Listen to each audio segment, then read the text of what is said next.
Dapur adalah kerajaan Lestari. Di sanalah dunianya berpusat, di antara aroma bumbu yang ditumis, wangi santan yang mendidih, dan desis minyak panas yang menggoreng adonan.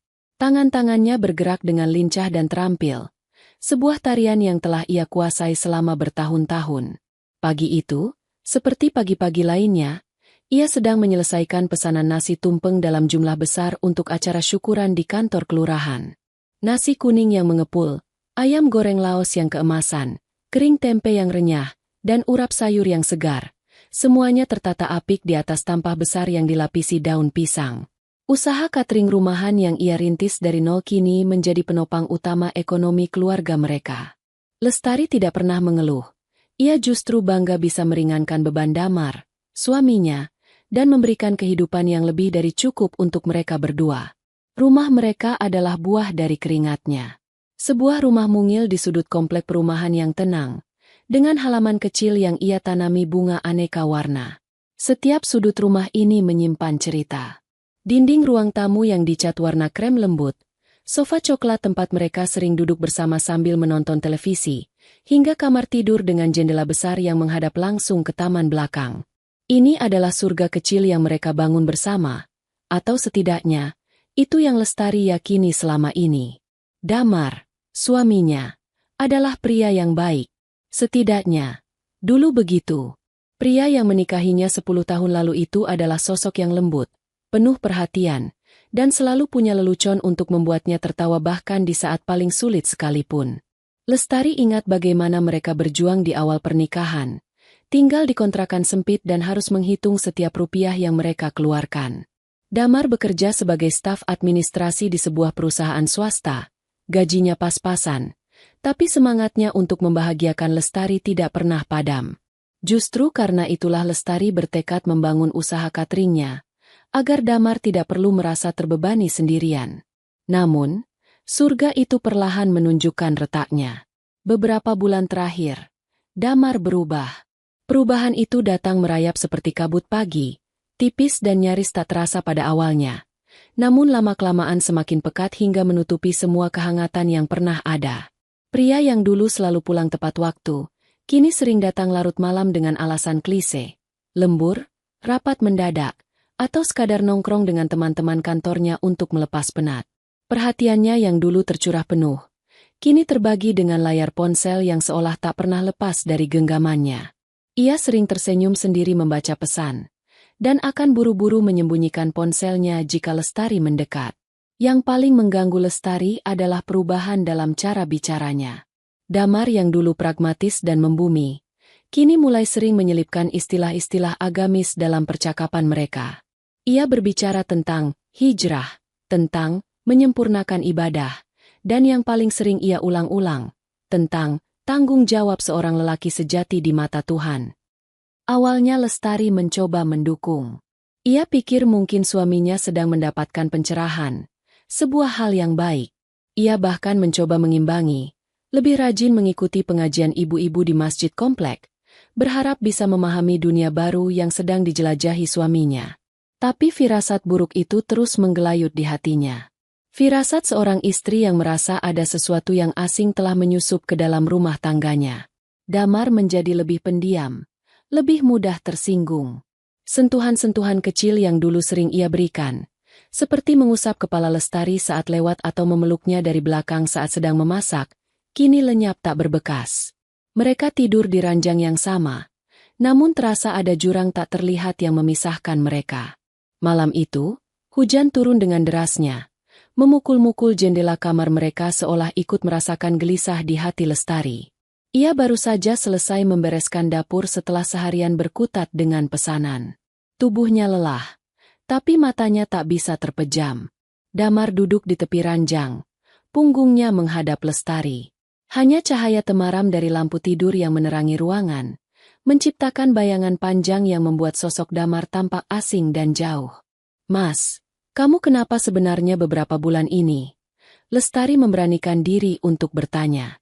Suaranya terdengar lirih, nyaris ditelan oleh gemuruh hujan di luar. Damar tidak langsung menjawab. Ia menghela napas panjang, sebuah helaan napas yang terdengar begitu berat. "Aku tidak apa-apa. Tari, hanya banyak pikiran soal pekerjaan. Itu adalah jawaban standarnya. Jawaban yang sama yang selalu ia berikan setiap kali Lestari bertanya. Sebuah tembok yang ia bangun untuk menghalangi Lestari masuk lebih dalam. Bukan cuma soal pekerjaan, Mas. Aku ini istrimu. Aku bisa merasakannya. Kamu berubah. Kita berubah. Desak Lestari. Suaranya sedikit bergetar. Damar akhirnya membalikkan badannya. Wajahnya tampak serius. Sorot matanya sulit diartikan. Ia menatap Lestari lekat-lekat, seolah sedang menimbang sesuatu yang sangat besar. Hening sejenak, hanya detak jam dinding dan deru hujan yang mengisi kekosongan di antara mereka. Jantung Lestari berdebar kencang, merasakan bahwa sesuatu yang penting akan segera terjadi. Sesuatu yang mungkin akan mengubah hidupnya selamanya. Lestari, panggil Damar dengan suara rendah dan tenang yang dibuat-buat. Ada sesuatu yang ingin aku bicarakan denganmu. Ini menyangkut rumah tangga kita, menyangkut masa depan kita, dan menyangkut ibadahku kepada Tuhan. Lestari menelan ludah. Ia membetulkan posisi duduknya, menyandarkan punggungnya ke kepala ranjang, mencoba mempersiapkan diri untuk apapun yang akan ia dengar. Damar meraih tangan Lestari. Genggamannya terasa dingin, tidak sehangat biasanya. Kamu tahu, aku sangat mencintaimu. Kamu istri yang baik, istri yang sholehah. Kamu sudah memberiku segalanya. Rumah ini, kenyamanan ini, semua berkat kerja kerasmu juga. Aku tidak pernah melupakan itu. Kata-kata manis itu terdengar seperti racun di telinga Lestari. Sebuah pendahuluan yang indah untuk sebuah berita buruk. Ia hanya diam, menunggu kalimat selanjutnya. Dalam Islam, menjadi seorang pemimpin keluarga itu adalah tanggung jawab yang besar. Lanjut Damar, tatapannya menerawang. Dan terkadang, ada jalan-jalan ibadah yang pintu pahalanya sangat besar, tapi sulit untuk ditempuh. Jalan yang membutuhkan keikhlasan dan kelapangan hati dari seorang istri. Dada Lestari mulai terasa sesak. Arah pembicaraan ini membuatnya mual. Ia bisa menebak kemana ini akan berujung. Sebuah topik yang sering ia lihat di ceramah-ceramah online yang kadang muncul di beranda media sosialnya. Topik yang selalu membuatnya bergidik ngeri. Mas, jangan bertele-tele. Katakan saja apa maumu. Ucap Lestari dengan suara yang lebih tegas dari yang ia duga. Damar menarik napas dalam-dalam, mengumpulkan semua keberaniannya. Lalu, dengan tatapan yang seolah meminta pengertian, ia mengucapkannya. Kalimat itu meluncur dari bibirnya dengan begitu lancar, begitu tenang, seolah itu adalah hal paling wajar di dunia. Aku ingin menikah lagi, Lestari. Aku ingin berpoligami. Dunia Lestari berhenti berputar. Suara hujan di luar, detak jam dinding, bahkan napasnya sendiri, semuanya seakan lenyap. Yang tersisa hanyalah kalimat itu, menggantung di udara kamar mereka yang dingin, tajam dan menusuk, merobek surga kecilnya hingga hancur berkeping-keping. Pria yang duduk di hadapannya bukan lagi Damar yang ia kenal. Ia adalah orang asing yang baru saja menghancurkan hatinya tanpa ampun. Ada seorang wanita yang perlu aku tolong, lanjut Damar, tidak menyadari atau mungkin tidak peduli dengan kehancuran di mata istrinya. Namanya Wulan. Dia seorang janda dengan 1 anak. Hidupnya sangat sulit. Menolongnya dengan menikahinya adalah sebuah ibadah yang mulia. Dan aku ingin kamu menjadi bagian dari pahala itu dengan memberikan izin dan keikhlasanmu. Lestari hanya bisa menatapnya. Kosong. Rasa sakit yang begitu hebat menjalari seluruh tubuhnya, membuatnya kaku dan tidak bisa berkata-kata. Di malam yang basah oleh hujan itu, di dalam kamar yang mereka bangun bersama, suaminya baru saja meminta izin untuk membawa masuk wanita lain ke dalam hidup mereka, ke dalam rumah mereka, ke dalam hatinya. Surga yang ia kira abadi, ternyata baru saja retak dan hancur tanpa bisa diperbaiki lagi. Hening yang tercipta setelah pengakuan Damar terasa lebih memekakan daripada gemuruh guntur di luar. Lestari merasa seolah jiwanya tercerabut dari raga. Ia menatap wajah suaminya, mencari-cari jejak keraguan, lelucon, atau tanda-tanda bahwa ini semua hanyalah mimpi buruk. Namun yang ia temukan hanyalah keseriusan yang dingin dan keyakinan yang dibuat-buat. Damar benar-benar bersungguh-sungguh dengan ucapannya. Tawa kecil yang kering dan getir lolos dari bibir Lestari. Tawa yang sama sekali tidak terdengar lucu, melainkan penuh dengan rasa sakit dan keputusasaan. Menikah lagi? Mas, kamu sadar tidak apa yang kamu bicarakan? Ini bukan lelucon, kan? Aku serius. Tari, aku tidak pernah seserius ini, jawab Damar dengan nada datar. Aku sudah memikirkannya matang-matang. Ini bukan keputusan impulsif. Memikirkannya matang-matang. Suara Lestari mulai meninggi. Getar amarah mulai menggantikan rasa terkejutnya. Kapan kamu memikirkannya? Di saat kamu pulang larut malam? Di saat kamu tersenyum-senyum sendiri melihat ponselmu? Di saat kamu mulai menjauh dariku? Jadi ini semua yang kamu sembunyikan di belakangku. Damar tampak sedikit terkejut dengan reaksi Lestari. Mungkin ia berharap istrinya akan menangis, memohon, atau setidaknya menunjukkan kelemahan. Ia tidak menyangka akan berhadapan dengan kemarahan yang mulai berkobar. Jaga bicaramu, Tari. Ini bukan tentang berselingkuh. Ini tentang niat baik. Ini tentang ibadah. Ibadah? Lestari bangkit dari ranjang, berjalan mondar-mandir di dalam kamar yang kini terasa begitu sempit dan menyesakan. Ibadah macam apa yang didahului dengan kebohongan? Ibadah macam apa yang menyakiti hati istrimu sendiri sampai sehancur ini? Jangan pakai nama Tuhan untuk menutupi nafsumu, Mas. Ini bukan nafsu, bentak Damar. Akhirnya ikut terpancing emosi. Ini adalah tanggung jawab. Wulan dan anaknya butuh perlindungan. Kamu sebagai istri seharusnya mendukung niat baik suamimu, bukan malah menuduh yang tidak-tidak. Lestari berhenti berjalan. Ia berbalik, menatap tajam ke arah Damar. Air mata yang sejak tadi ia tahan akhirnya mulai menggenang di pelupuk matanya. Namun sorot matanya tetap tajam dan menusuk. Mendukung? Kamu minta aku mendukungmu untuk menghancurkan rumah tangga kita sendiri? Di mana logikamu? Mas? Siapa Wulan? Siapa perempuan ini sebenarnya? Sejak kapan kamu mengenalnya sampai kamu merasa punya tanggung jawab sebesar itu untuk menikahinya? Pertanyaan-pertanyaan itu menusuk telak. Damar tampak gelagapan. Dia rekan kerja seorang teman. Kami bertemu di sebuah acara kajian. Aku melihat sendiri betapa sulit hidupnya. Kajian? Jadi di tempat suci seperti itu kamu mencari calon istri kedua? Sindir Lestari dengan pedas. Hebat sekali kamu, Mas. Sangat soleh. Amarah Damar memuncak. Ia tidak suka niat. Mulianya dipertanyakan dan direndahkan seperti itu. Cukup, Lestari. Aku tidak minta pendapatmu tentang bagaimana aku mengenalnya. Aku hanya minta izinmu. Sebagai istri, kamu wajib taat padaku. Jika aku ingin menikah lagi, seharusnya kamu ikhlas. Ikhlas? Lestari tertawa lagi. Kali ini lebih keras.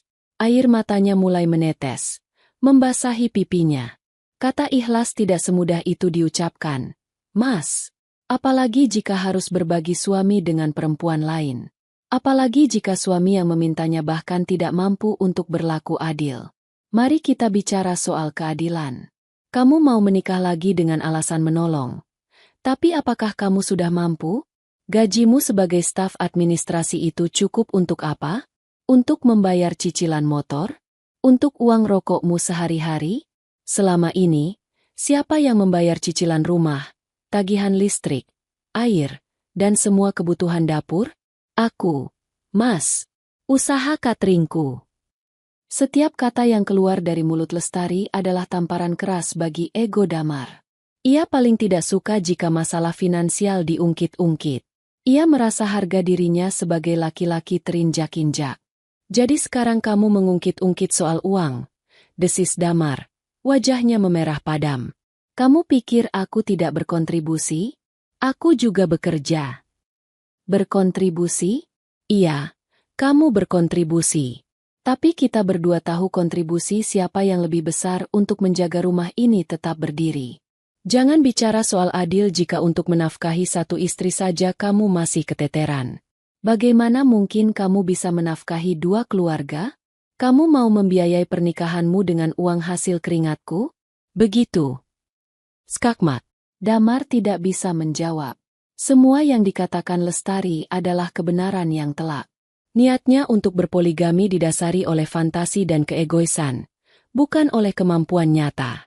Ia membayangkan dirinya sebagai pahlawan penyelamat seorang janda, tanpa memikirkan konsekuensi finansial dan emosional yang harus ia tanggung. Melihat suaminya terdiam, Lestari melanjutkan dengan suara yang lebih lirih namun penuh penekanan. Mas, aku ini istrimu. 10 tahun kita bersama. Kita mulai semuanya dari nol. Aku menemanimu saat kamu tidak punya apa-apa. Aku mendukungmu. Aku percaya padamu. Inikah balasanmu untuk semua kesetiaanku? Inikah caramu berterima kasih?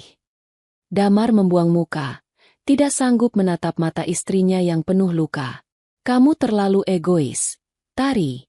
Kamu hanya memikirkan perasaanmu sendiri. Kamu tidak memikirkan ladang pahala yang ada di depan mata. Aku egois? Lestari menggelengkan kepalanya, tak percaya dengan apa yang ia dengar. Aku yang egois? Atau kamu yang tidak tahu diri? Kamu datang kepadaku, setelah berbulan-bulan berbohong dan bermain di belakangku. Lalu kamu memintaku untuk merelakanmu menikahi perempuan lain dengan alasan ibadah. Dan kamu menyebutku egois karena menolak? Di mana hatimu, Mas? Pertengkaran itu berlangsung hingga larut malam. Argumen silih berganti, dari dalil agama yang dipelintir, ungkitan masa lalu, hingga tuduhan-tuduhan menyakitkan. Lestari mengeluarkan semua unek-uneknya, semua rasa sakit dan kekecewaan yang ia pendam. Damar, di sisi lain, terus bertahan dengan pendiriannya, menuduh Lestari sebagai penghalang kebaikannya, istri yang tidak taat, dan wanita yang egois. Tidak ada titik temu. Yang ada hanyalah luka yang semakin menganga di antara mereka. Akhirnya, dengan frustrasi yang memuncak, Damar berdiri dan mengambil bantalnya. Percuma bicara denganmu, katanya dengan dingin. Hatimu sudah tertutup oleh dunia. Kamu tidak akan pernah mengerti. Lalu ia mengucapkan kalimat yang menjadi paku terakhir di peti mati pernikahan mereka malam itu. Jika kamu tidak mengizinkan, jangan salahkan aku jika aku mencari jalan lain. Ancaman itu begitu jelas. Sebuah ultimatum yang kejam. Damar tidak sedang meminta izin, ia sedang memberitahu. Apapun jawaban Lestari, ia akan tetap melanjutkan rencananya. Izin dari Lestari hanyalah formalitas agar ia bisa merasa benar dan tidak bersalah. Damar keluar dari kamar, membanting pintu di belakangnya. Lestari bisa mendengar langkah kakinya menuju ruang tamu. Malam itu, untuk pertama kalinya dalam 10 tahun pernikahan mereka tidur di ruangan terpisah. Lestari ambruk di atas ranjang, tubuhnya bergetar hebat. Isak tangis yang sejak tadi ia tahan akhirnya pecah. Ia menangis tanpa suara, memeluk bantal yang masih menyimpan aroma suaminya, aroma pria yang baru saja mengkhianatinya dengan cara paling menyakitkan. Badai telah datang dan menghancurkan surganya. Dan di tengah puing-puing itu, Lestari sendirian, merasakan dinginnya penolakan dan pahitnya pengkhianatan. Keputusannya sudah bulat. Ia tidak akan pernah memberikan izin. Tidak akan pernah. Ia lebih baik hancur sendirian daripada harus hidup dalam neraka berbagi suami. Pagi setelah badai itu datang dengan keheningan yang mematikan. Hujan telah berhenti, menyisakan udara yang lembab dan dingin yang seolah merayap masuk melalui celah-celah jendela, menembus hingga ke tulang. Lestari tidak tidur semalaman. Ia menghabiskan malam di sofa ruang tamu, meringkuk di bawah selimut tipis, dengan mata bengkak dan kepala yang terasa berat. Setiap kali ia mencoba memejamkan mata, kalimat-kalimat Damar kembali terngiang, berputar-putar seperti kaset rusak di dalam kepalanya. Aku ingin menikah lagi. Namanya Wulan. Jangan salahkan aku jika aku mencari jalan lain. Ia mendengar suara pintu kamar terbuka. Damar keluar, sudah rapi dengan kemeja kerjanya. Wajahnya tampak lelah, namun ada gurat keras kepala di sana yang tidak pernah Lestari lihat sebelumnya. Ia berjalan ke dapur tanpa menoleh, tanpa mengucapkan sepatah kata pun. Lestari hanya bisa memperhatikannya dari sofa, merasa seperti orang asing di rumahnya sendiri. Suara denting sendok yang beradu dengan piring, suara air mengalir dari keran, semua terdengar begitu keras di tengah kebisuan yang canggung di antara mereka. Rumah yang biasanya penuh dengan obrolan ringan dan tawa, kini terasa seperti kuburan. Damar membuat sarapannya sendiri, hanya selembar roti yang diolesi selai. Ia memakannya sambil berdiri, terburu-buru, seolah tak sabar untuk segera pergi dari rumah itu. Lestari tidak bergerak. Nasi goreng yang biasanya sudah siap terhidang di meja makan, pagi itu tidak ada. Tangannya terasa terlalu lemas bahkan hanya untuk mengangkat wajan. Nafsu makannya hilang sama sekali. Saat Damar berjalan menuju pintu depan, Lestari akhirnya bersuara. "Mas." Damar berhenti, namun tidak berbalik. Punggungnya yang kaku sudah menjadi jawaban. "Kita perlu bicara lagi," kata Lestari. Suaranya serak. "Bicarakan ini baik-baik, tanpa emosi." "Tidak ada lagi yang perlu dibicarakan," jawab Damar dingin. "Aku sudah mengatakan semua yang perlu kukatakan. Sekarang giliranmu untuk berpikir dan merenung. Lapangkan hatimu, Tari. Jangan biarkan setan menguasai pikiranmu." Setelah mengucapkan kalimat manipulatif itu, ia membuka pintu dan pergi. Suara motornya yang menjauh meninggalkan luka baru di hati Lestari. Ia dituduh dikuasai setan, hanya karena ia menolak untuk dimadu, hanya karena ia mencoba mempertahankan martabatnya sebagai seorang istri. Lestari menunduk, air matanya kembali menetes, jatuh di atas sarung bantal sofa yang terasa dingin. Hari-hari berikutnya adalah neraka yang hening. Perang dingin terjadi di antara mereka. Damar tetap pulang ke rumah setiap hari, tapi ia seolah menjadi bayangan. Ia akan pulang larut, langsung masuk ke kamar mandi, lalu tidur di sofa ruang tamu tanpa mengatakan apa-apa. Lestari pun melakukan hal yang sama. Ia menyibukkan dirinya di dapur dari pagi hingga sore, dan saat Damar pulang, ia akan mengunci diri di dalam kamar. Mereka hidup di bawah atap yang sama, tapi jiwa mereka terpisah ribuan kilometer. Lestari mencoba beberapa kali untuk memperbaiki keadaan. Ia memasakkan makanan kesukaan Damar, menyiapkannya di meja makan, berharap sebuah gestur kecil bisa mencairkan kebekuan. Tapi Damar hanya akan memakannya sedikit, atau kadang tidak menyentuhnya sama sekali dengan alasan sudah makan di luar. Suatu malam, Lestari mencoba mendekatinya di ruang tamu. "Mas, sampai kapan kita akan seperti ini?" tanyanya lembut. Damar yang sedang asyik dengan ponselnya, bahkan tidak mengangkat kepala. "Sampai kamu bisa menerima keputusanku dengan ikhlas." Jawaban itu selalu sama.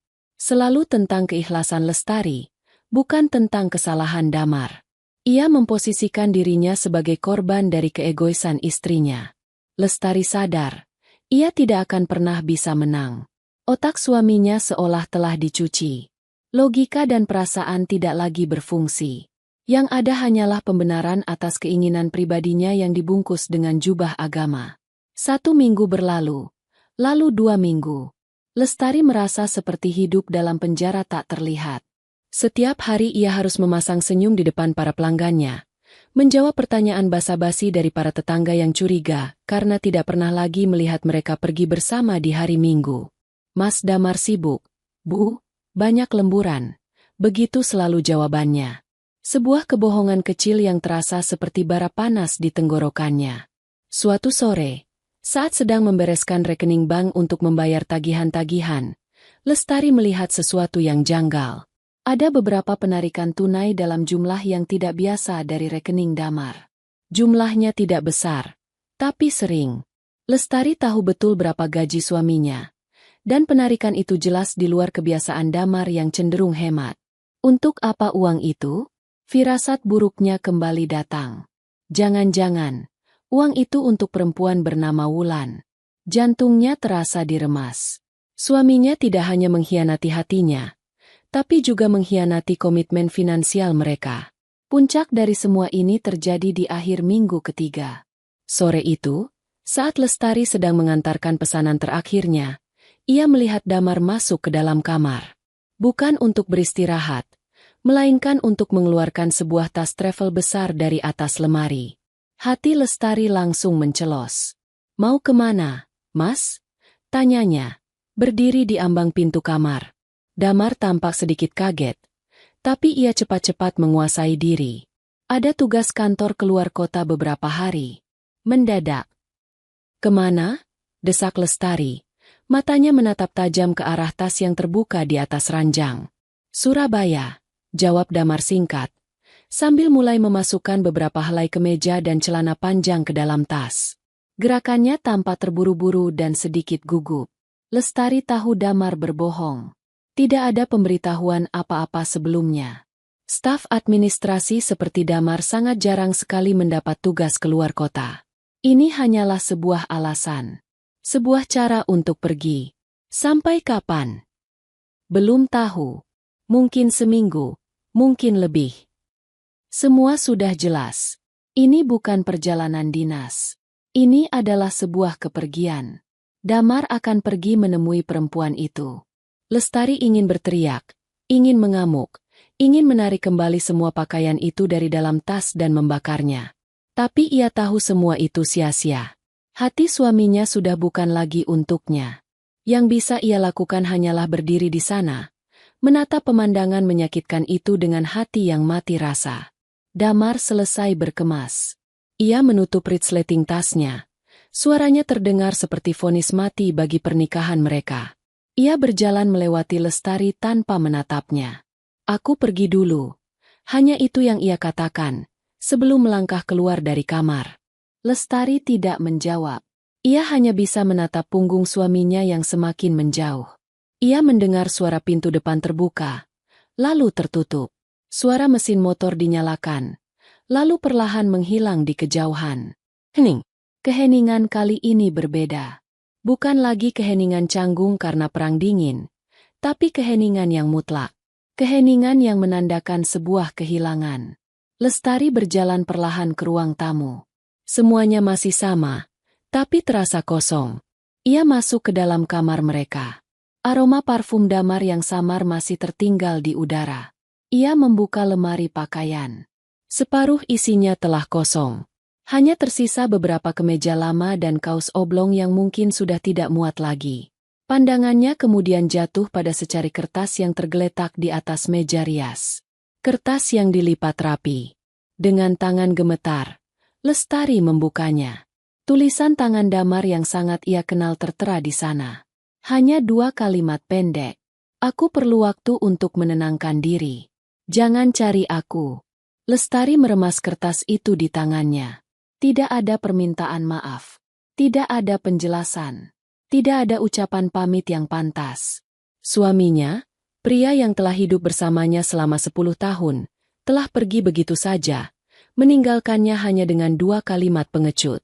Amarah, rasa sakit, penghinaan. Semuanya bercampur aduk menjadi satu. Ia terduduk di tepi ranjang, membiarkan tubuhnya bergetar hebat. Tapi anehnya, tidak ada air mata yang keluar. Mungkin persediaan air matanya sudah habis. Yang tersisa hanyalah kekosongan yang melumpuhkan dan sebuah kesadaran pahit. Ia telah ditinggalkan. 1 minggu menjadi 2. 2 minggu menjadi sebulan. Dan bulan-bulan pun berlalu dalam keheningan yang menyiksa. Damar benar-benar lenyap di telan bumi. Tidak ada telepon, tidak ada pesan singkat, tidak ada kabar apapun. Nomor ponselnya tidak lagi aktif. Ia seolah menghapus jejaknya sendiri, meninggalkan Lestari dalam limbo ketidakpastian yang kejam. Pada awalnya, setiap dering telepon membuat jantung Lestari berdebar. Setiap suara motor yang berhenti di depan rumah membuatnya berlari ke jendela. Tapi harapan itu perlahan-lahan padam, digantikan oleh kenyataan pahit bahwa Damar tidak akan kembali. Setidaknya, tidak dalam waktu dekat. Lestari harus menjalani hidupnya di atas panggung kebohongan yang ia ciptakan sendiri. Pertanyaan-pertanyaan mulai datang dari keluarga dan kerabat. Terutama dari ibunya dan ibu mertuanya yang rutin menelepon setiap minggu. Tari, Damar mana? Kok teleponnya tidak bisa dihubungi? Tanya ibunya suatu hari. Lestari harus menarik napas dalam-dalam sebelum menjawab, memastikan suaranya tidak bergetar. Damar lagi ada proyek besar di Kalimantan. Bu, di sana sinyalnya susah. Ini proyek penting untuk kenaikan jabatannya. Kebohongan itu meluncur begitu saja dari bibirnya. Terasa pahit dan menyesakan, tapi ia tidak punya pilihan lain. Ia tidak sanggup menceritakan aib rumah tangganya, tidak siap menerima tatapan kasihan atau penghakiman dari orang lain. Ia harus melindungi martabatnya yang tersisa, meskipun itu berarti ia harus hidup dalam kepalsuan. Kepada ibu mertuanya, ia menceritakan dongeng yang sama. Wanita tua itu percaya begitu saja, bahkan mendoakan kesuksesan putranya di tanah seberang. Setiap kali telepon ditutup, Lestari akan menangis dalam diam, merasa bersalah karena telah membohongi orang-orang yang ia sayangi. Untuk bertahan hidup, Lestari menenggelamkan dirinya dalam pekerjaan. Dapur menjadi satu-satunya tempat di mana ia bisa melupakan rasa sakitnya. Tangannya terus bergerak, meracik bumbu, mengaduk adonan, menata makanan. Kesibukan itu menjadi terapinya. Ironisnya, di tengah badai rumah tangganya, usaha catering, dapur Lestari, justru semakin berkembang pesat. Pesanan datang silih berganti, dari acara arisan kecil hingga pesta pernikahan besar. Ia terpaksa merekrut 2 orang asisten, gadis-gadis dari desa sebelah yang cekatan dan mau belajar. Bekerja dari subuh hingga larut malam membuat tubuhnya lelah. Tapi itu lebih baik daripada membiarkan pikirannya kosong. Karena setiap kali ada jeda, bayangan damar dan perempuan bernama Wulan akan kembali menghantuinya. Apakah mereka sekarang hidup bersama? Apakah mereka bahagia di atas penderitaannya? Apakah Damar bahkan pernah memikirkannya? Walau sedetik saja, pertanyaan-pertanyaan itu seperti duri yang terus menusuk hatinya. Secara finansial, Lestari menjadi sepenuhnya mandiri. Tanpa adanya Damar, ia justru bisa mengelola keuangannya dengan lebih baik. Ia sadar, selama ini sebagian besar penghasilannya habis untuk menutupi gaya hidup Damar yang sebenarnya di luar kemampuannya. Kini, ia bisa menabung, bahkan merenovasi sedikit dapurnya agar lebih luas dan nyaman untuk bekerja. Ia menjadi sosok perempuan yang kuat dan mandiri, sebuah transformasi yang lahir dari luka yang paling dalam. Namun, kedamaian yang ia bangun dengan susah payah itu sangatlah rapuh. Suatu sore, kedamaian itu retak oleh sebuah panggilan telepon dari Santi, sahabatnya sejak SMA. "Tari, kamu di mana?" tanya Santi dari seberang telepon. Suaranya terdengar aneh. "Di rumah, San. Lagi siapin bahan buat pesanan besok." "Kenapa?" Hening sejenak. Lestari bisa mendengar Santi menghela napas. "Tari, aku mau cerita sesuatu. Tapi kamu janji jangan marah atau kaget ya." Firasat Lestari langsung tidak enak. "Ada apa, San? Jangan buat aku penasaran." Tadi aku lagi di mall, di daerah pinggir kota. Yang baru buka itu. Aku nggak sengaja lihat seseorang. Aku nggak yakin 100%, tapi kayaknya aku lihat Mas Damar," kata Santi hati-hati. Jantung Lestari seolah berhenti berdetak. Tangannya yang sedang memegang pisau untuk mengiris bawang menjadi kaku. "Nggak mungkin, San. Kamu salah lihat kali. Mas Damar kan lagi di Kalimantan." Kalimat itu keluar secara otomatis, seperti refleks dari kebohongan yang sudah terlalu sering ia ucapkan. "Iya, aku juga mikir gitu awalnya. Makanya aku perhatiin lama. Tapi postur tubuhnya, cara jalannya, mirip sekali sama Mas Damar. Dan dia nggak sendirian, Tari. Dia sama seorang perempuan. Perempuan itu lagi hamil besar." Setiap kata yang diucapkan Santi terasa seperti hantaman palu di dada Lestari. "Hamil? Perempuan itu hamil." Kepalanya mendadak pening. Dunianya seakan berputar. "Kamu yakin, San?" bisik Lestari. Suaranya nyaris hilang. "Aku nggak berani bilang yakin 100%, Tari. Makanya aku langsung telepon kamu. Aku takut salah lihat. Tapi hatiku nggak enak." Mereka kelihatan mesra sekali. Jelas Santi dengan nada penuh simpati. Setelah telepon ditutup, Lestari terduduk lemas di kursi dapurnya. Pisau di tangannya jatuh ke lantai, menimbulkan bunyi dentang yang memecah keheningan. Kalimantan. Proyek besar. Kenaikan jabatan. Semua kebohongan yang ia bangun runtuh dalam sekejap. Damar ada di kota ini. Selama berbulan-bulan ia pergi. Ternyata ia tidak pernah benar-benar jauh. Ia hanya bersembunyi, membangun kehidupan baru dengan perempuan lain. Perempuan yang kini sedang mengandung anaknya. Awalnya, Lestari mencoba menyangkal. Mungkin Santi salah lihat. Banyak orang yang wajahnya mirip. Tapi sebuah detail kecil mengganjal pikirannya. Mal baru di pinggir kota. Beberapa minggu lalu, saat ia sedang memeriksa mutasi rekening bersama mereka yang sudah lama tidak aktif namun belum sempat ia tutup, ia melihat ada transaksi kecil. Pembelian pulsa di sebuah minimarket. Ia tidak terlalu memikirkannya saat itu. Tapi setelah dicek ulang, lokasi minimarket itu ternyata berada di dekat mal baru yang disebutkan Santi. Kepingan-kepingan puzzle yang menyakitkan itu mulai menyatu. Kebohongan Damar terbongkar. Rasa sakit yang ia kira sudah mulai mengering, kini kembali menganga, lebih dalam dan lebih perih dari sebelumnya. Malam itu, Lestari tidak bisa tidur. Penyangkalannya telah berubah menjadi amarah yang dingin. Ia tidak bisa lagi hidup dalam ketidakpastian ini. Ia tidak bisa lagi membiarkan Damar mempermainkan hidupnya. Ia harus tahu kebenarannya, sepahit apapun itu. Ia harus melihatnya dengan mata kepalanya sendiri. Rasa takut akan kenyataan itu sangat besar. Tapi keinginan untuk mendapatkan kejelasan jauh lebih besar lagi. Ia tidak mau lagi menjadi korban yang pasrah. Ia harus mengambil alih kendali atas ceritanya sendiri. Besok, ia akan mencari tahu. Besok, ia akan menemukan Damar. Dan besok, apapun yang terjadi, ia akan menghadapi pengkhianatan itu secara langsung. Tekad yang membara di hati Lestari semalam suntuk, terasa sedikit goyah saat fajar menyingsing. Rasa takut yang dingin mulai merayap, mencoba memadamkan api amarahnya. Apa yang akan ia temukan di sana? Sanggupkah ia menghadapi kenyataan jika firasat buruknya terbukti benar? Sebagian dirinya ingin kembali bersembunyi di balik kebohongan, melanjutkan hidup seolah-olah panggilan telepon dari Santi tidak pernah terjadi. Tapi ia tahu, ia tidak bisa. Hidup dalam ketidakpastian ini jauh lebih menyiksa. Ia harus tahu. Ia berhak tahu. Pagi itu, ia menelepon Santi. Suaranya terdengar lebih mantap dari yang ia duga. "San, temani aku. Hari ini, kita cari dia." Santi tidak bertanya dua kali. Ia tahu sahabatnya membutuhkan dukungan lebih dari apapun saat ini. "Aku segera ke sana. Kita pakai mobilku."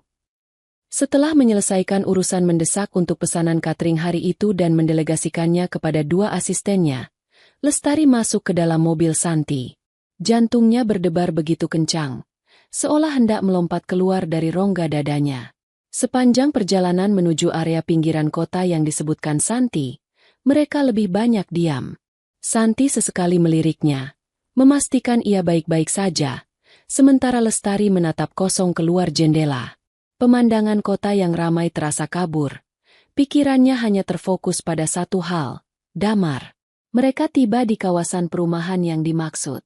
Ini bukan komplek mewah, melainkan perumahan sederhana dengan rumah-rumah tipe kecil yang berdempetan.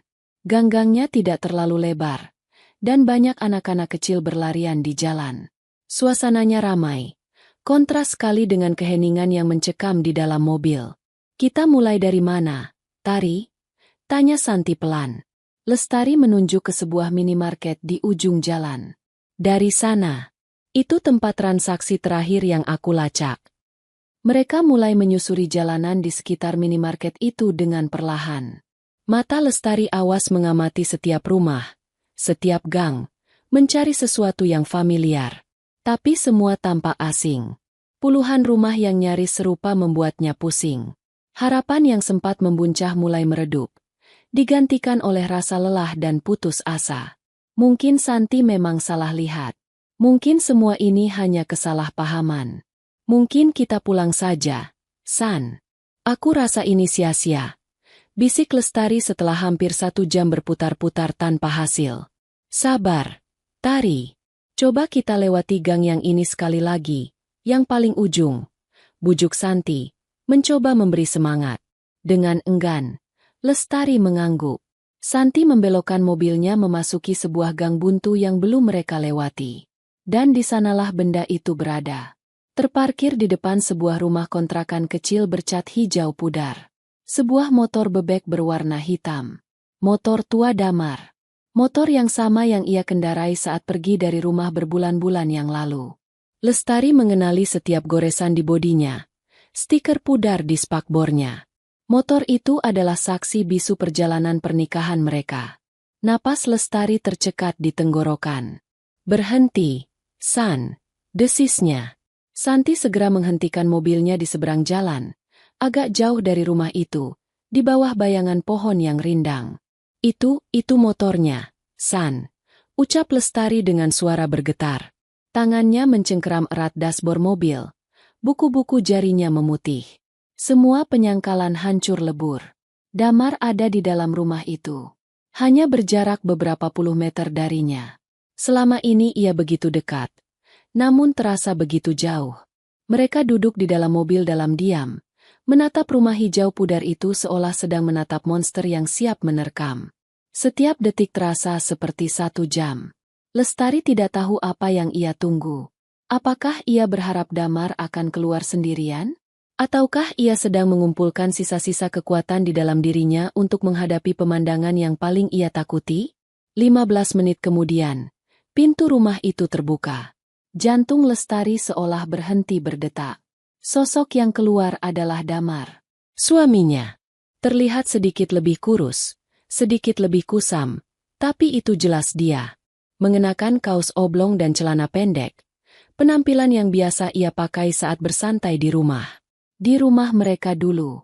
Lestari menahan napas. Tangannya terasa dingin seperti es. Ia terus menatap, menunggu. Dan kemudian, sosok kedua muncul dari balik pintu. Seorang wanita. Wajahnya tidak terlalu jelas dari kejauhan, tapi yang terlihat nyata dan menusuk mata adalah perutnya. Perutnya yang membuncit, sangat besar, terbalut daster longgar bermotif bunga. Tidak salah lagi. Wanita itu sedang hamil tua. Itu pasti Wulan. Rasa sakit yang menghantam Lestari begitu dahsyat, membuatnya sulit bernapas. Dunia di sekelilingnya seakan menyempit. Hanya terfokus pada 2 sosok di depan rumah itu. Ia melihat Damar tersenyum pada wanita itu. Senyum yang sudah lama tidak pernah ia lihat. Senyum tulus yang dulu hanya untuknya. Pukulan terakhir datang tanpa ampun.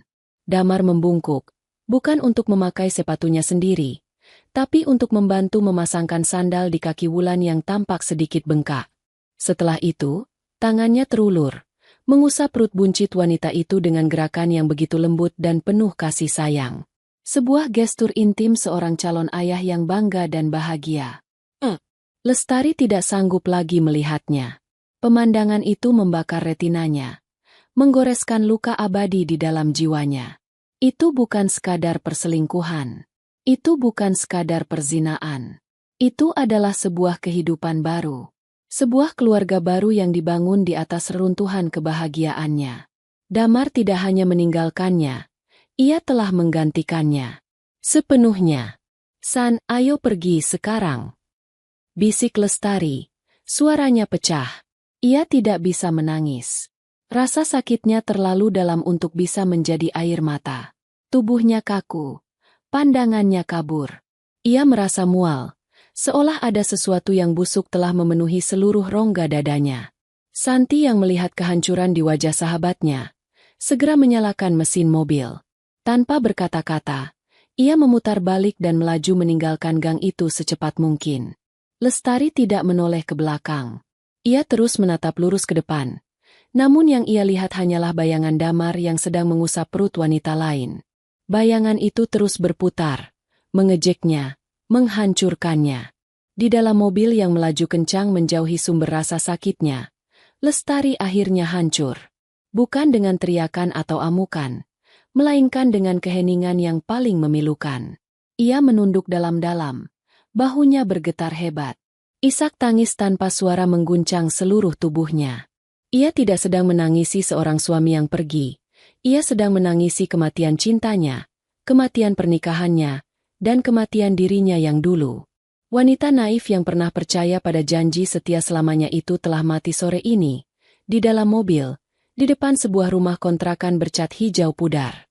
Perjalanan pulang terasa seperti perjalanan melewati terowongan gelap tanpa ujung. Lestari tidak mengucapkan sepatah kata pun. Ia hanya menatap kosong keluar jendela, membiarkan Santi menyetir dalam diam. Santi pun tidak memaksanya bicara. Ia tahu, tidak ada kata-kata di dunia ini yang bisa menghibur luka seperti itu. Yang bisa ia berikan hanyalah kehadiran. Sebuah penegasan bisu bahwa Lestari tidak sendirian. Setibanya di rumah, Lestari turun dari mobil seperti robot. "Terima kasih, San." Hanya itu yang mampu ia ucapkan sebelum masuk ke dalam dan menutup pintu. Rumah yang biasanya menjadi tempatnya berlindung, kini terasa asing dan dingin. Setiap sudutnya meneriakkan kenangan tentang Damar. Foto pernikahan mereka yang terpajang di dinding ruang tamu seolah mengejeknya. Di sana, Damar tersenyum begitu bahagia, merangkulnya dengan erat. Siapa sangka senyum itu bisa menyembunyikan kebohongan sebesar ini? Lestari berjalan ke arah foto itu. Ia menatapnya lama, menelusuri wajah pria yang pernah menjadi pusat dunianya. Tidak ada lagi cinta di sana. Tidak ada lagi kerinduan. Yang ada hanyalah rasa jijik yang meluap-luap. Dengan gerakan tiba-tiba, ia menurunkan foto itu dari dinding, membalikannya, dan menyandarkannya menghadap tembok. Ia belum sanggup membuangnya, tapi ia juga tidak sanggup lagi melihatnya. Ia masuk ke kamar, merebahkan diri di atas ranjang. Kelelahan emosional yang luar biasa membuatnya terkulai lemas. Ia memejamkan mata, berharap bisa tidur dan melupakan segalanya. Tapi bayangan Damar dan Wulan kembali datang, lebih jelas dan lebih menyakitkan. Usapan lembut di perut buncit itu. Senyum bahagia mereka. Semua itu terpatri di otaknya. Kesedihan yang tadinya melumpuhkan perlahan mulai berubah bentuk. Seperti air yang dibiarkan mendidih di atas api, gelembung-gelembung kecil amarah mulai muncul dari dasar hatinya. Amarah pada Damar yang begitu pengecut. Amarah pada Wulan yang tega membangun kebahagiaan di atas penderitaan wanita lain. Dan yang paling besar, amarah pada dirinya sendiri. Kenapa ia begitu bodoh? Kenapa ia begitu buta? Kenapa ia membiarkan ini terjadi begitu lama? Ia bangkit dari ranjang, berjalan mondar-mandir di dalam kamar. Ia tidak akan membiarkan mereka menang. Ia tidak akan terus-menerus menjadi korban yang menangisi nasib. Air matanya sudah kering. Kesedihannya sudah mencapai titik jenuh. Kini saatnya untuk bangkit. Wanita yang menangis terseduh-seduh di mobil Santi tadi sore sudah tidak ada lagi. Yang tersisa adalah seorang wanita yang telah dikhianati dan siap untuk berperang. Malam itu, Lestari tidak tidur. Ia duduk di depan laptopnya, ditemani secangkir teh hangat yang mulai mendingin. Jarinya bergerak lincah di atas papan ketik, bukan untuk mencatat resep baru, tapi untuk mencari sesuatu yang lain. Pengacara perceraian terbaik, hak-hak istri saat digugat cerai, pasal perzinaan dalam KUHP. Otaknya bekerja dengan sangat jernih, didorong oleh adrenalin dan amarah yang dingin. Ia membaca puluhan artikel, forum diskusi, dan testimoni. Ia sadar, ia tidak bisa melawan mereka dengan emosi. Ia harus melawan mereka dengan strategi, dengan hukum. Penghancuran yang ia inginkan bukanlah penghancuran fisik yang barbar, melainkan penghancuran masa depan dan harapan mereka secara legal dan sistematis. Pagi harinya, ia membuat sebuah keputusan.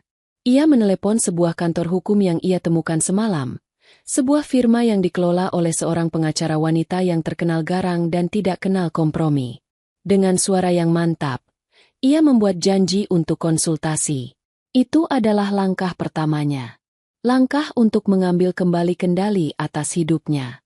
Sambil menunggu hari konsultasi, Lestari mulai mempersiapkan senjatanya. Ia kembali ke rumah kontrakan itu. Kali ini sendirian.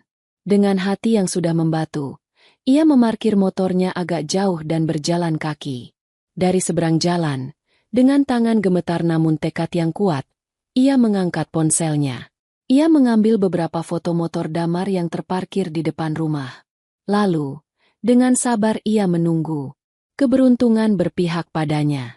Damar dan Wulan keluar, hendak pergi ke warung terdekat. Klik.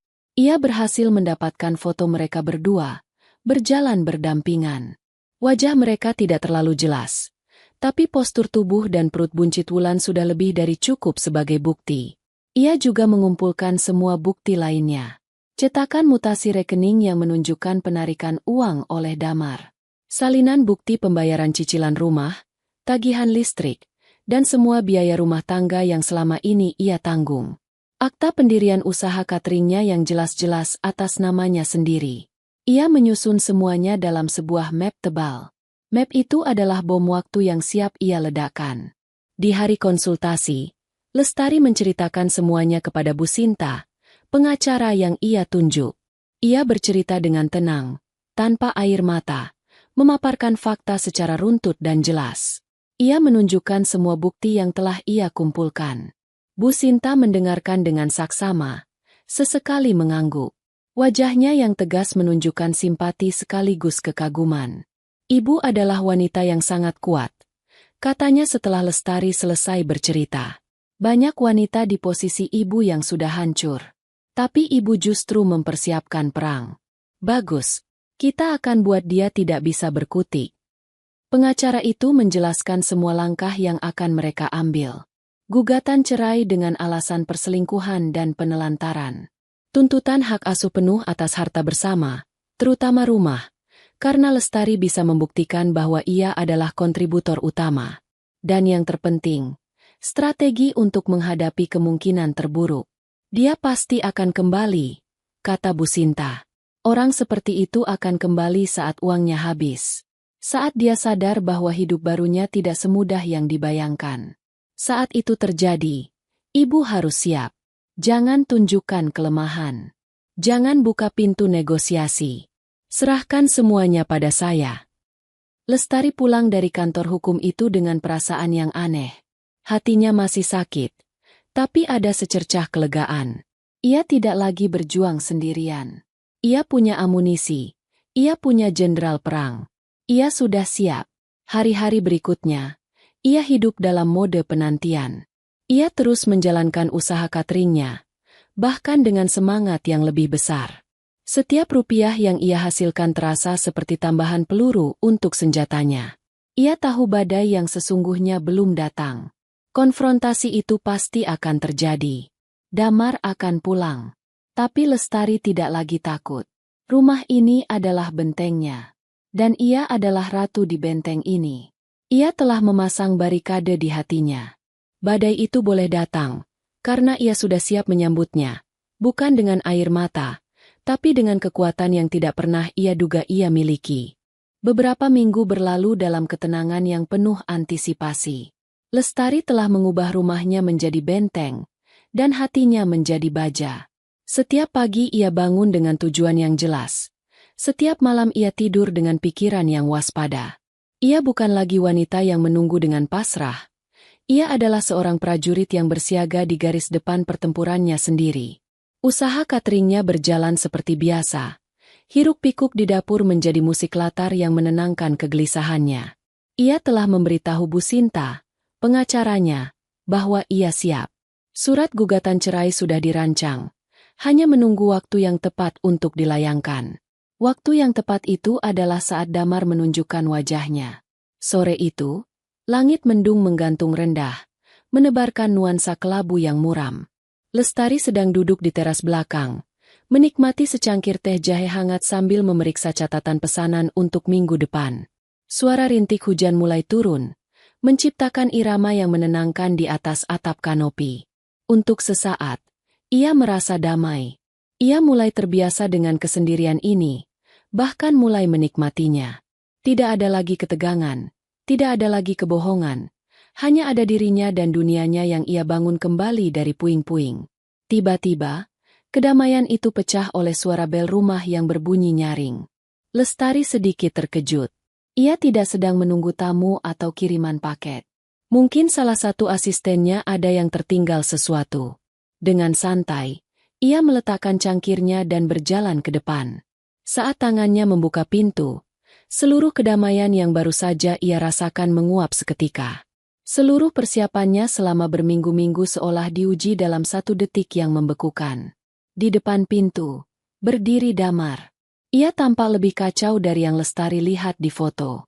Wajahnya kuyu, Kantung matanya menghitam, dan kemeja yang ia kenakan tampak lecek.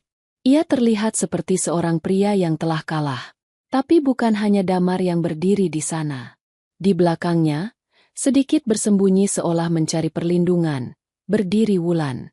Perutnya kini tampak jauh lebih besar, menandakan waktu persalinan sudah sangat dekat. Wanita itu menundukkan wajahnya, tidak berani menatap langsung ke mata Lestari.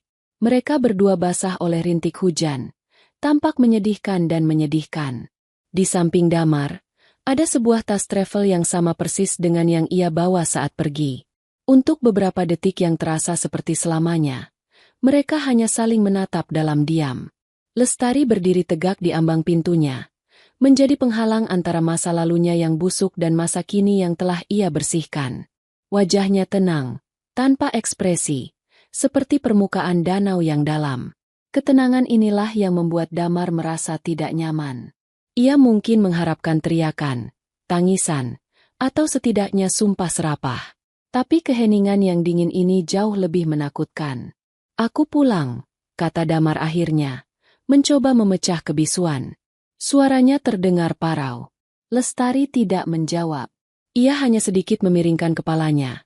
Matanya yang tajam meneliti mereka berdua dari atas sampai ke bawah, seolah sedang menilai barang bekas.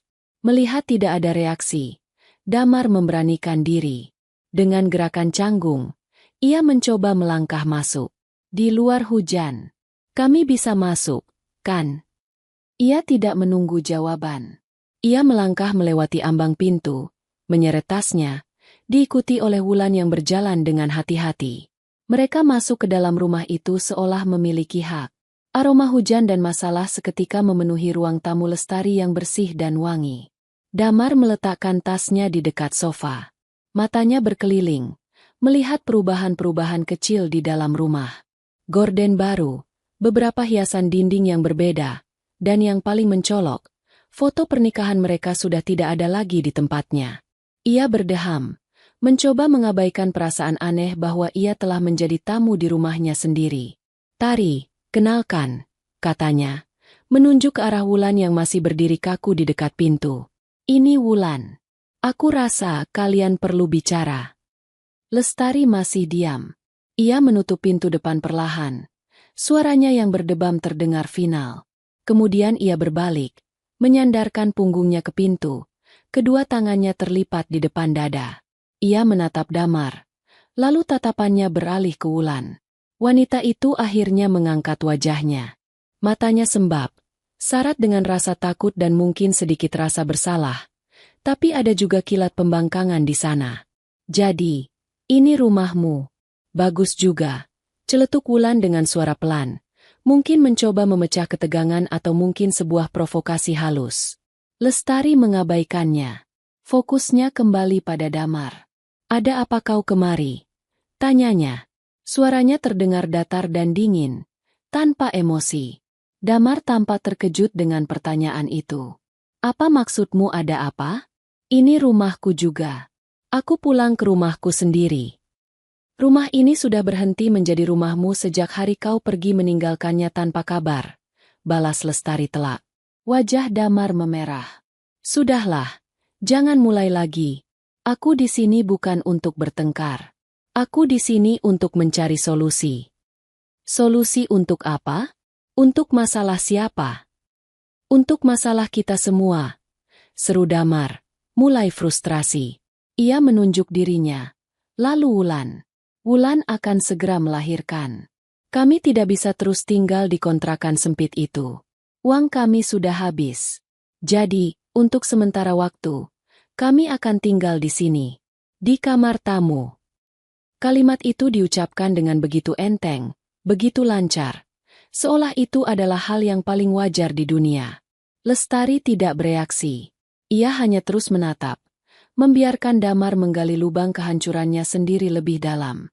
Ketenangan Lestari yang luar biasa ini justru membuat Damar semakin gugup. Ini demi anakku juga. Tari. Anakku butuh tempat yang layak saat ia lahir nanti. Aku yakin kamu punya hati nurani untuk mengerti. Lanjut Damar, mencoba menggunakan kartu, anak, untuk memanipulasi Lestari. Di dalam kepalanya, Lestari merasakan amarahnya mulai mendidih. Hati nurani? Setelah semua yang pria ini lakukan, ia masih berani bicara soal hati nurani? Tapi ia tetap menahan diri. Ia ingat pesan pengacaranya. Biarkan dia bicara. Biarkan dia mengeluarkan semua kartunya. Melihat Lestari masih diam, Damar mengira keheningan itu adalah tanda keraguan atau pertimbangan. Ia merasa di atas angin. Ia pikir, pada akhirnya, Lestari tetaplah wanita lemah yang akan luluh demi sebuah kata, kemanusiaan. Ia pun memutuskan untuk mengeluarkan permintaan puncaknya. Permintaan yang paling gila dan tidak masuk akal. Ia berjalan mendekati Lestari, mencoba memasang wajah memelas. Tari, aku tahu usahamu sekarang maju pesat. Aku lihat dari media sosial. Kamu bahkan baru merenovasi dapur. Itu artinya keuanganmu sangat baik. Ia berhenti sejenak, mengambil napas, mempersiapkan diri untuk menjatuhkan bom terakhirnya. Kami butuh uang, katanya dengan suara yang lebih pelan. Kami harus segera menikah secara resmi sebelum anak ini lahir, agar statusnya jelas. Tapi kami tidak punya biaya sama sekali. Selain itu, biaya persalinan juga sangat besar. Aku mohon padamu, Tari, pinjami aku uang. Atau, anggap saja ini bantuan darimu. Tolong, biayai pernikahan kami dan semua keperluan persalinan Wulan. Permintaan itu akhirnya terucap, menggantung di udara ruang tamu yang dingin, beracun dan sangat menghina.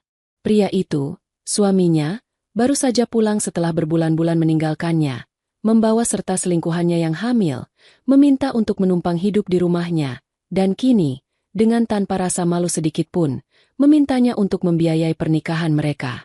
Sebuah puncak dari segala pengkhianatan dan penghinaan yang bisa diterima oleh seorang istri. Lestari terus menatapnya. Wajahnya masih tanpa ekspresi. Tapi di dalam matanya, sesuatu telah berubah. Api yang sejak tadi ia tahan, kini mulai berkobar, siap membakar hangus semua yang ada di hadapannya. Keheningan yang mengikuti permintaan gila Damar terasa berat dan pekat. Wulan menunduk, pura-pura tidak mendengar. Sementara Damar menatap Lestari dengan penuh harap, benar-benar tidak menyadari bahwa ia baru saja menyulut sumbu dari sebuah bom waktu. Ia mengharapkan tangisan, amukan, atau mungkin negosiasi. Ia sama sekali tidak siap dengan apa yang terjadi selanjutnya. Lestari tidak berteriak. Ia tidak menangis. Ia justru tertawa. Tawa itu tidak terdengar riang. Itu adalah tawa yang dingin, kering, dan penuh dengan cemoohan. Tawa yang seolah berasal dari lubuk hati yang paling dalam, membawa serta semua rasa sakit, kekecewaan, dan amarah yang telah ia pendam berbulan-bulan.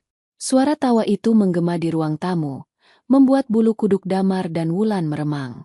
Mereka saling berpandangan dengan bingung dan sedikit takut. Tawa ini lebih menakutkan daripada amukan manapun. Setelah beberapa detik, tawa itu berhenti mendadak. Lestari menegakkan tubuhnya, melepaskan sandarannya dari pintu. Ekspresinya berubah.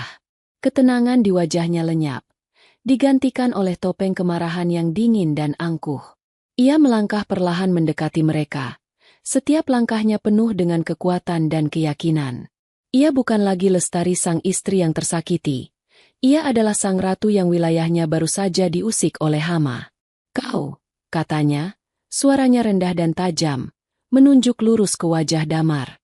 Baru saja mengatakan hal paling bodoh yang pernah aku dengar seumur hidupku. Damar mundur selangkah, terintimidasi. Tari, aku serius. Oh, aku tahu kau serius, potong Lestari cepat. Dan keseriusanmu itulah yang membuatnya semakin menggelikan. Mari kita bedah satu persatu permintaan gilamu itu, ya? Ia mulai berjalan mondar-mandir di depan mereka, seperti seekor singa betina yang mengitari mangsanya.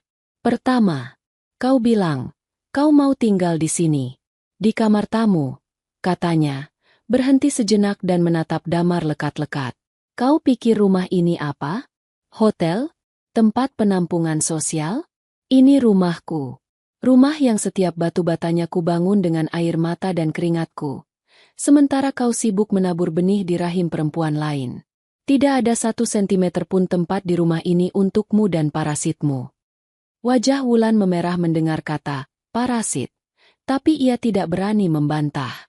Kedua, lanjut Lestari, nadanya semakin tajam. Kau minta aku membiayai pernikahanmu.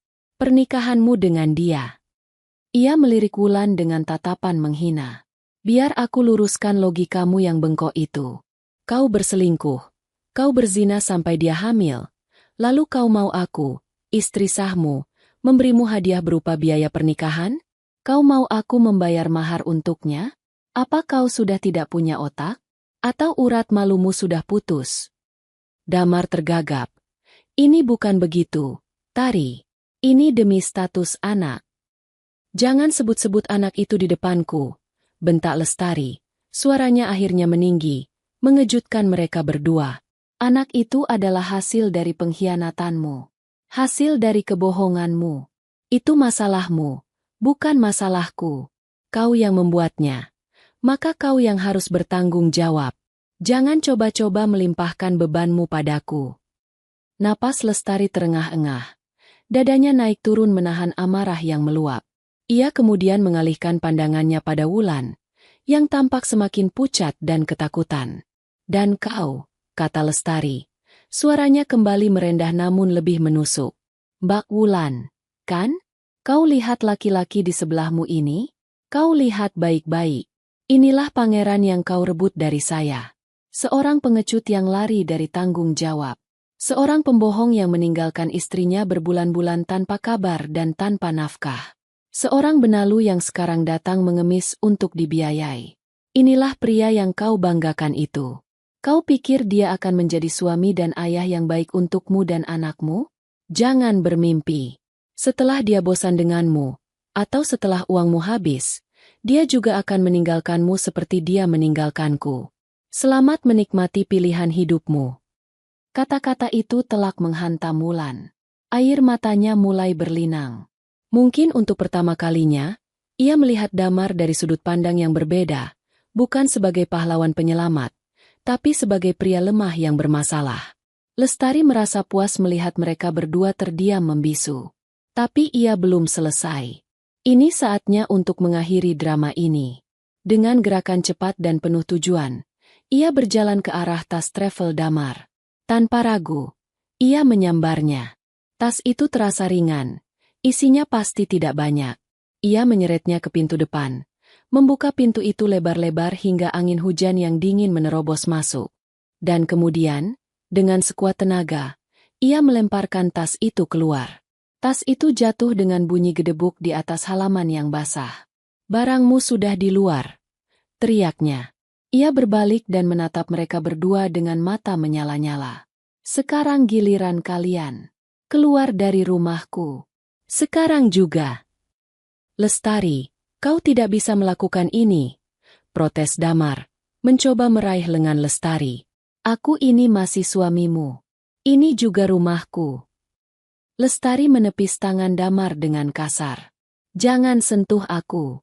Dan rumah ini bukan lagi rumahmu. Kau kehilangan hakmu saat kau memilih untuk tidur dengan perempuan lain. Pergi sebelum aku kehilangan kesabaranku. Aku tidak akan pergi, tantang Damar. Egonya yang terluka membuatnya nekat. Oh, begitu. Lestari tersenyum sinis. Senyum yang membuat Damar merasa ngeri. Ia merogoh saku dasternya dan mengeluarkan ponselnya. Dengan gerakan cepat, ia menunjukkan layar ponselnya pada Damar. Kau tidak mau pergi secara baik-baik? Baik. Satu panggilan ke Pak RT. Atau mungkin aku teriak saja sekarang biar semua tetangga keluar. Biar semua orang di komplek ini lihat. Bagaimana, Mas Damar yang alim, itu pulang-pulang membawa selingkuhannya yang hamil besar dan mencoba mengusir istri sahnya. Kau mau menanggung malu sebesar itu? Ancaman itu adalah pukulan pamungkas. Wajah Damar langsung pucat pasi. Ia tahu ia kalah. Ia paling takut dengan penghakiman sosial dan rasa malu.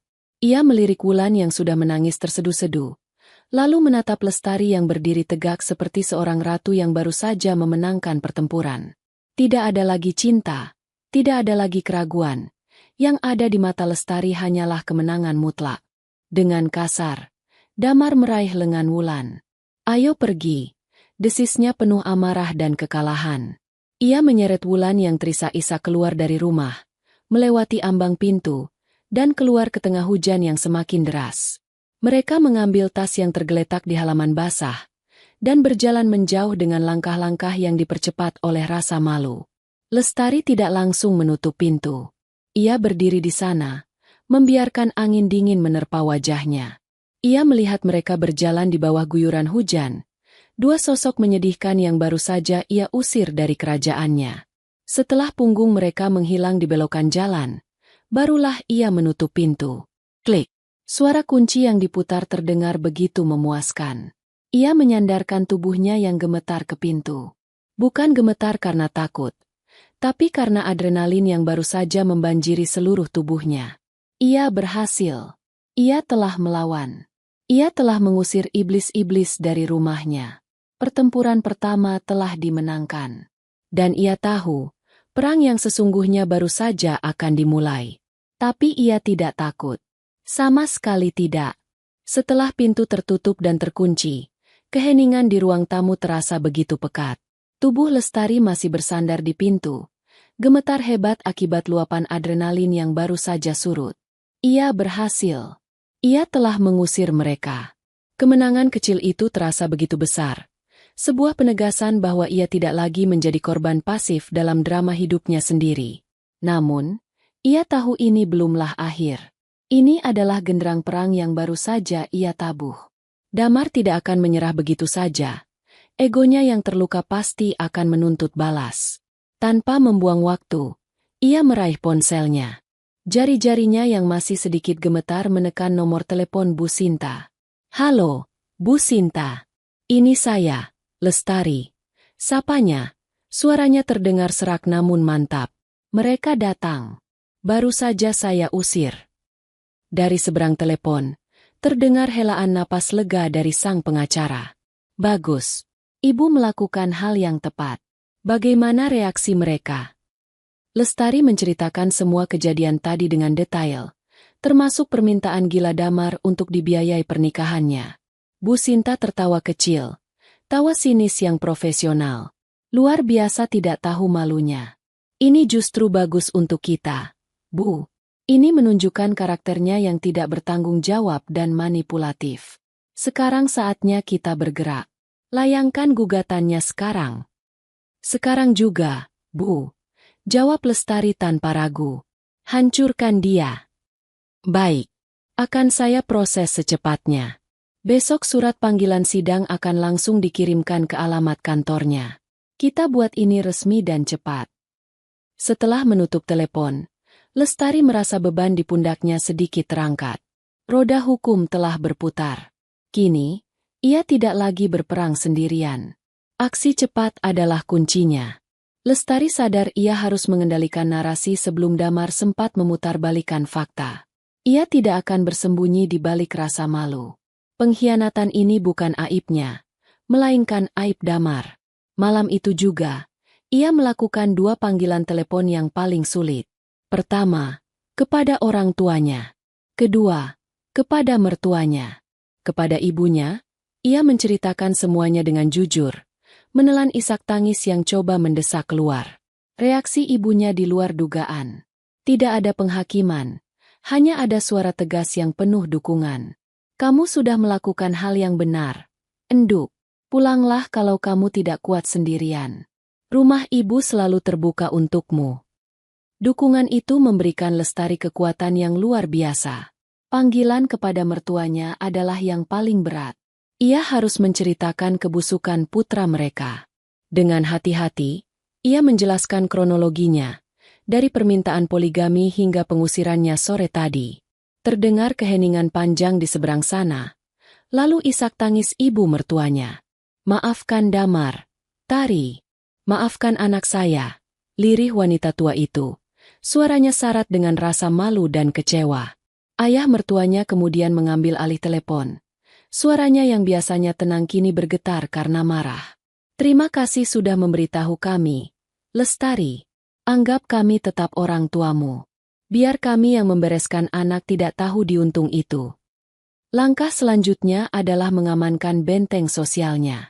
Ia mengirim pesan singkat kepada ketua RT dan beberapa tetangga dekat yang ia percaya, menjelaskan secara singkat bahwa ia dan Damar sedang dalam proses perceraian dan ia baru saja meminta Damar untuk meninggalkan rumah demi menghindari konflik lebih lanjut. Ia tidak perlu merinci soal perselingkuhan. Biarkan kabar itu menyebar dengan sendirinya. Dengan begini, ia telah membentengi dirinya dari gosip liar dan memposisikan dirinya sebagai pihak yang mengambil tindakan tegas dan bermartabat. Keesokan harinya, seperti yang dijanjikan Bu Sinta, surat panggilan sidang sampai di kantor Damar. Seorang kurir pengadilan mengantarkannya langsung ke meja resepsionis. Di jam kerja, disaksikan oleh puluhan pasang mata rekan-rekannya. Damar yang dipanggil untuk menerima surat itu, wajahnya pucat pasi saat membaca kop surat dari pengadilan agama.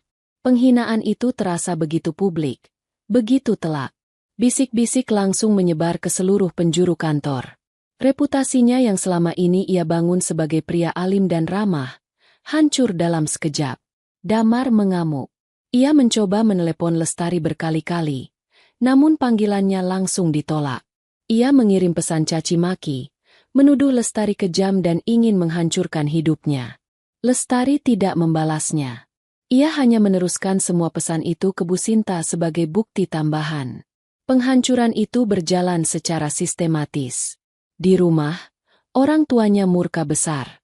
Ayahnya bahkan langsung datang ke kota, bukan untuk membela Damar, tapi untuk memakinya habis-habisan di depan umum. Mereka mengancam akan mencoretnya dari daftar ahli waris jika ia tidak segera menyelesaikan masalahnya dan meminta maaf pada Lestari. Di sisi lain, kehidupan Damar dan Wulan berubah menjadi neraka. Setelah diusir, mereka terpaksa menyewa kamar kos bulanan yang sempit dan pengap dengan sisa uang yang mereka miliki. Wulan yang sedang hamil tua harus hidup dalam kondisi yang jauh dari layak. Janji-janji manis Damar tentang kehidupan yang lebih baik, tentang menjadi imam yang akan membimbingnya ke surga, semuanya terdengar seperti lelucon pahit. Hubungan mereka mulai retak. Pertengkaran menjadi menu sehari-hari. Wulan menyalahkan Damar karena tidak bisa memberinya kepastian dan kehidupan yang layak. Damar, yang stres karena tekanan dari berbagai pihak, melampiaskan frustrasinya pada Wulan. Ini semua gara-gara kamu. Kalau saja kamu tidak hamil, semua ini tidak akan serumit ini, bentaknya suatu malam. Wulan terperangah. Pria yang dulu memujanya, kini menyalahkannya atas buah cinta mereka. Ia mulai sadar, ia telah salah menilai. Damar bukanlah pahlawan. Ia hanyalah pria egois yang lari dari satu masalah untuk menciptakan masalah baru yang lebih besar. Pukulan terakhir bagi Damar datang dari pekerjaannya. Skandal perceraiannya yang penuh drama menjadi buah bibir di kantor. Atasannya memanggilnya, menyatakan bahwa perilakunya telah mencoreng nama baik perusahaan. Dengan dalih efisiensi, kontrak kerjanya yang akan habis bulan depan dipastikan tidak akan diperpanjang. Damar kini tidak hanya akan kehilangan istri dan rumahnya, tapi juga pekerjaannya. Di tengah kekacauan hidup Damar, Lestari justru semakin bersinar. Ia memfokuskan seluruh energinya untuk mengembangkan dapur Lestari. Ia meluncurkan beberapa menu baru yang langsung menjadi favorit. Ia mendapatkan kontrak besar untuk menyediakan catering harian bagi sebuah bank swasta yang baru buka di kotanya. Wajahnya bahkan sempat muncul di koran lokal, dalam sebuah rubrik tentang pengusaha wanita inspiratif. Ia tidak pernah menyebut-nyebut masalah pribadinya. Ia hanya berbicara tentang semangat, kerja keras, dan resep-resep andalannya. Ia menunjukkan pada dunia, dan terutama pada Damar, bahwa ia tidak hancur. Ia justru terlahir kembali, lebih kuat dan lebih sukses dari sebelumnya. Damar, dalam keputusasaannya, mencoba menghubungi Lestari sekali lagi. Kali ini bukan dengan amarah, tapi dengan nada memelas. Ia memohon, merengek, meminta kesempatan kedua. Ia bahkan berjanji akan meninggalkan Wulan. Lestari mendengarkan ocehan itu di telepon dengan tenang. Setelah Damar selesai, ia hanya menjawab dengan satu kalimat dingin. Semua urusan kita sekarang melalui pengacara saya. Jangan hubungi saya lagi. Ia menutup telepon, memblokir nomor Damar untuk selamanya. Tidak ada lagi ruang untuk negosiasi. Tidak ada lagi belas kasihan. Yang ia inginkan hanyalah kebebasan. Penghancuran total atas masa lalunya telah selesai. Kini saatnya membangun masa depan. 6 bulan kemudian, palu hakim di pengadilan agama akhirnya diketuk. Perceraian Lestari dan Damar resmi diputuskan. Berkat bukti-bukti kuat dan kelihayan Bu Sinta, semua tuntutan Lestari dikabulkan. Hak milik rumah sepenuhnya jatuh ke tangannya, tanpa perlu dibagi dua, karena ia berhasil membuktikan bahwa rumah itu dibeli dan dicicil sebagian besar dari hasil usahanya. Damar tidak mendapatkan apa-apa selain kebebasannya yang semu. Hari itu, Lestari tidak merasa ada kemenangan yang meledak-ledak. Yang ia rasakan adalah kelegaan yang luar biasa. Seolah sebuah beban berat yang telah membebani pundaknya selama bertahun-tahun akhirnya terangkat. Ia pulang ke rumahnya seutuhnya, dan untuk pertama kalinya setelah sekian lama, ia bisa bernapas dengan lega. Babak baru dalam hidupnya ia mulai dengan sebuah ritual pembersihan. Ia mengundang Santi dan beberapa teman dekatnya. Bersama-sama, mereka mengeluarkan semua barang peninggalan Damar yang tersisa dari dalam gudang. Kemeja-kemeja lama, beberapa buku, piala turnamen bulu tangkis antar RT, semua benda yang menyimpan kenangan itu ia masukkan ke dalam kardus. Mau dibuang kemana ini? Tanya Santi. Lestari berpikir sejenak, lalu tersenyum. Antarkan saja ke panti asuhan. Mungkin ada yang lebih membutuhkan. Ia tidak mau membuangnya dengan amarah. Ia hanya ingin melepaskannya dengan ikhlas. Langkah selanjutnya adalah mengubah wajah rumah itu. Dinding ruang tamu yang dulu berwarna krem, kini ia cat dengan warna biru laut yang segar dan menenangkan. Sofa coklat yang penuh kenangan ia gantikan dengan sofa baru yang lebih ceria. Foto pernikahan yang dulu hanya ia balik, kini ia bakar habis di halaman belakang. Abunya ia biarkan terbang terbawa angin. Rumah itu kini terasa lebih luas, lebih terang, dan yang terpenting, terasa seperti cerminan dirinya yang baru, mandiri, kuat, dan penuh warna.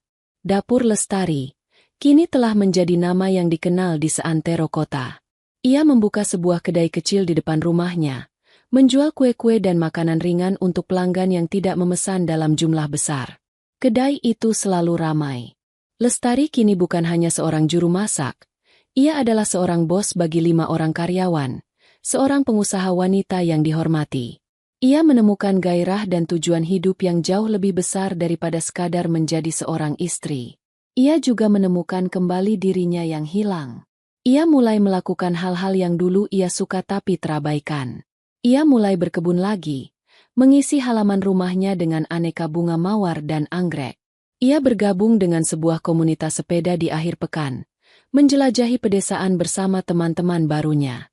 Tawa renyahnya yang dulu sempat hilang, kini kembali terdengar, lebih lepas dan lebih tulus dari sebelumnya.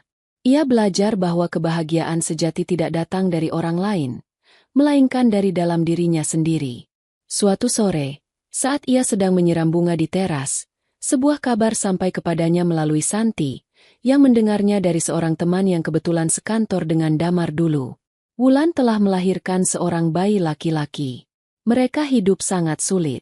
Setelah dipecat, Damar tidak bisa mendapatkan pekerjaan tetap. Ia kini bekerja sebagai pengemudi ojek online. Penghasilannya tidak menentu dan jauh dari cukup untuk menghidupi 3 nyawa. Mereka terus berpindah-pindah kontrakan, mencari yang paling murah. Kabarnya, Wulan sering terlihat murung dan tidak terurus, menyesali nasibnya yang jauh dari bayangan indahnya dulu. Lestari mendengarkan cerita itu tanpa ekspresi. Tidak ada rasa puas atas penderitaan mereka. Tidak ada juga rasa kasihan. Yang ada hanyalah perasaan netral. Itu adalah kehidupan mereka. Buah dari pilihan yang mereka buat sendiri. Itu bukan lagi urusannya. Cerita tentang Damar dan Wulan kini terasa seperti cerita tentang orang asing. Sebuah film yang pernah ia tonton tapi sudah ia lupakan alurnya. Malam itu, Lestari tidak sendirian. Ia mengundang orang tuanya, Santi, dan beberapa teman dekatnya untuk makan malam bersama.